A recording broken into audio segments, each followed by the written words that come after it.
are walking through questions that have come my way out of this Afterlife series, and today it's a question of dispensationalism. So when I was talking in particular about the millennium and the rapture and all of those things, I mentioned dispensationalism, which is a theological construct, or it's an orientation to understanding the Bible. And it provides an outline. And it answers questions such as, how do we interpret the Bible at different times? How do we understand the Old Testament relating to the New Testament? How do we understand the promises of God that are made to Abraham and then to the nation of Israel? Do they have to be fulfilled to the nation of Israel? And is the nation of Israel actually the literal nation today that was created in 1948 by the UN after the Balfour Agreement in World War II? Or are some of the promises that God made to Abraham, are they assumed by the church? So dispensationalists would say that no, that we are currently living in a church age.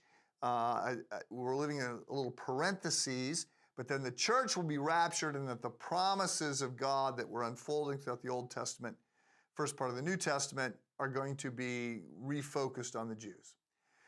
So look, there's a lot written on dispensationalism. I'm not a dispensationalist, as I think you know if you heard me talk about the millennium and the rapture.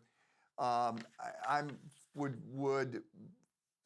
fit much more comfortably into a reformed and a covenant understanding of how we understand the Bible.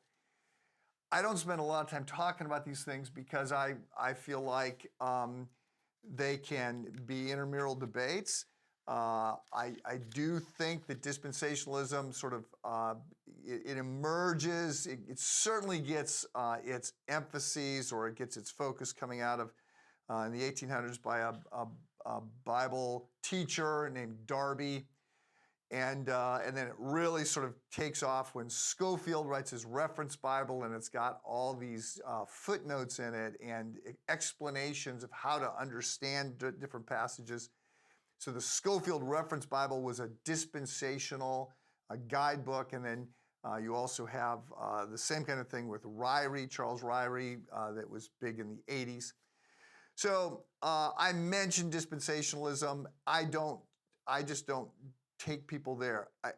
There's charts, there's lots of work that's done out of Daniel and trying to understand the 70 weeks and all these things.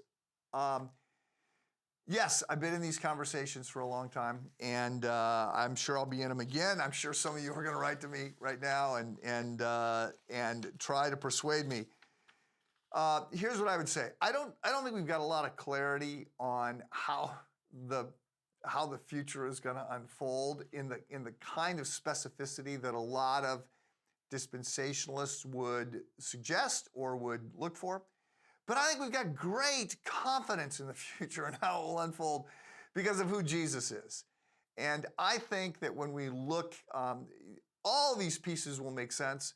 There's a passage in the Gospel of Luke that talks about between the time of Christ's resurrection and his ascension, these 40 days, that he explains the Bible to the disciples.